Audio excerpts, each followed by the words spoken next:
नमस्कार। हम लोग पुराणों में प्रायः ये देखते हैं कि सूत जी कथा कह रहे हैं। शौनकादि हजारों और लाखों की संख्या में ऋषि मुनि उनकी कथा का श्रवण कर रहे हैं। नैमिषारण्य में ज़्यादातर इस तरह के समागम हुए हैं। और सूत जी कौन थे? जैसा हम जानते हैं कि कर्ण को सूतपुत्र कहा जाता है, क्योंकि वो शूद्र पिता के पुत्र थे। वास्तव में तो हम जानते हैं कि वो कुंती के संतान थे और भगवान सूर्य की उपासना के स्वरूप प्राप्त हुए थे दुर्वासा ऋषि के आशीर्वाद से, दुर्वासा ऋषि द्वारा दिए हुए मंत्र के कारण।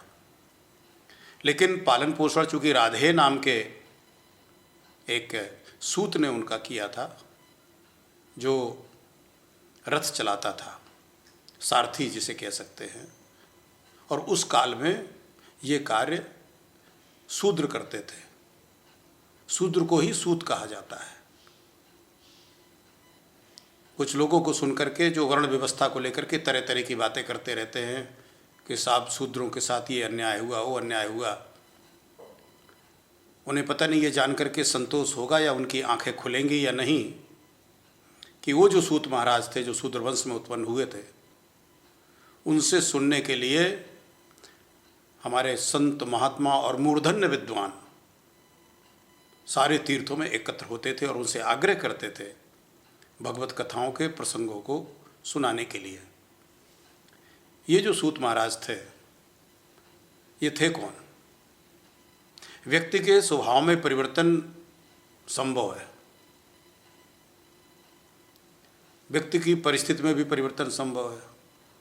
राजा रंक बन सकता है, रंक राजा बन सकता है, असाधु साधु बन सकता है और साधु भी असाधु बन सकता है। ऐसे अनेक उदाहरण हमारे यहाँ मिलते हैं। चाहे वो रत्नाकर डाकू हो, जो बाद में इसी द्वापर युग में महाभारत काल में वाल्मीकि के नाम से प्रसिद्ध हुए। ये वाल्मीकि, याद रखिए, प्रचेता के पुत्र वाल्मीकि जिन्होंने रामायण की रचना की, उससे अलग हैं। ये द्वापर युग के वाल्मीकि हैं, जो जिनका जीवन पहले डाकू के रूप में था, दस्यु के रूप में था। अंगुलीमाल की कथा हम आप सब जानते हैं। बाद में बड़ा परमप्रिय शिष्य बना महात्मा बुद्ध का, वो जो है। इसके पहले तो हिंसक था, बिल्कुल पशुवत व्यवहार था। इसी प्रकार से उग्रसवा नाम के एक बहुत ही दुर्दांत, अत्याचारी और भयंकर पाप करने वाला एक युवक था। उसके पापों से, उसके आतंक से जनता पीड़ित रहती थी। एक बार उसके गांव में वेदव्यास जी का आगमन हुआ। ये व्यक्ति भी, चूँकि वेदव्यास बहुत बड़े संत थे, इस व्यक्ति को भी उनकी ख्याति पता थी। ये वेदव्यास जी के पास गए और इन्होंने कहा कि महाराज, मेरे लायक कोई सेवा हो तो बताइए। वेदव्यास जी ने कहा कि देखो उग्रश्रवा, तुमने बहुत पाप कर लिया, अब तुम हिंसा छोड़ दो। लोगों को सताना, मारना, काटना, लूटना, उत्पीड़न करना, प्रताड़ित करना आप छोड़ दो। और यदि नहीं छोड़ सकते हो तो एक और सेवा मैं तुम्हारे लिए बताता हूँ। कहा हाँ महाराज बताइए, दूसरी सेवा बताइए। क्योंकि उस लग रहा था कि शायद ये सब तो मैं नहीं छोड़ पाऊँगा, ये हराम का खाना, लोगों को अपमानित करना, मारना पीटना, ये तो मैं नहीं छोड़ पाऊँगा। तो बोले कोई दूसरी सेवा बताइए।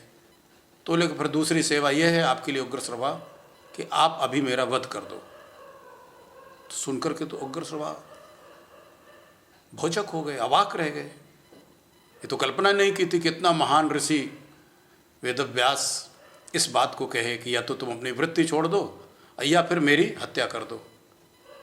ये उसके लिए और संभव नहीं था। बोले कि नहीं महाराज, मैं हत्या तो नहीं कर सकता, मैं अपनी वृत्ति परिवर्तित करूंगा। कुछ दिन तक वेदव्यास जी वहाँ पर रुके उसके गांव में। उसने वृत्ति का परिवर्तन भी कर दिया अपनी। हिंसा करना, लोगों को सताना, मारना पीटना उसने बंद कर दिया। उसके मन को शांति नहीं मिलती थी। असल में जो हमारे पाप कर्म है ना, वो हमें शांति नहीं प्रदान कर सकते, शांति से नहीं रहने दे सकते हैं। तो फिर आए वो वेदव्यास जी के पास में और उन्होंने कहा कि प्रभु, मैंने वो कर्म तो छोड़ दिए, बट मेरे चित्त को शांति नहीं मिलती, मैं बड़ा बेचैन रहता हूँ। वेद व्यास जी ने कहा कि उग्रश्रवा, तुमने इतने पाप किए हैं, इतने लोगों को सताया है, उनकी जो आय है वो तुमको प्रताड़ित कर रही है। इसलिए आज से बेटा तुम दूसरों को सुख देना प्रारंभ करो, तुम दूसरों की सेवा करना प्रारंभ करो।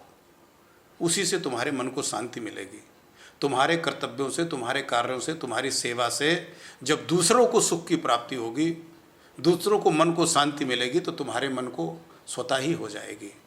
और बंधुओं, शांति और सुख पाने का इससे बड़ा कोई उपाय नहीं है। यदि आप दूसरे को शांति में रहने में सहयोग करते हो, दूसरे को शांति प्रदान करने के लिए प्रयास करते हो, दूसरे को आप सुख प्रदान करने की कोशिश करते हो, वो आपके जो नियर डियर हैं, जो माता पिता हैं, आपसे छोटे हैं, आपसे बड़े हैं, अगर आप उनको सुख देते हो तो आपके सुख में निश्चित रूप से वृद्धि होगी। आपको उससे दुगना सुख निश्चय ही मिलेगा। अन्यथा कोई भी सुख हो, आप ध्यान से देखिए, आपकी किसी भी इंद्रिय का कोई भी सुख है वो क्षणिक है। जिस क्षण आप उस सुख पर ज़्यादा ध्यान देंगे, उसी क्षण वो सुख समाप्त हो जाएगा। तो आपका अपना सुख तो कभी दीर्घगामी हो ही नहीं सकता है, उसकी दीर्घायु नहीं हो सकती, वो हमेशा अल्पायु होगा, क्षणिक होगा। ये सुख जरूर है जो आप दूसरों को प्रदान करेंगे, दूसरों को भोजन देंगे, कपड़ा देंगे, ढाढ़स देंगे, उनकी सुरक्षा का भरोसा देंगे आप उनको, और उनकी अन्य किसी प्रकार से जो आपकी सामर्थ्य है उनका मार्गदर्शन करेंगे, उनकी सहायता करेंगे, उससे जो आपको आनंद प्राप्त होगा वो चिरस्थायी होगा।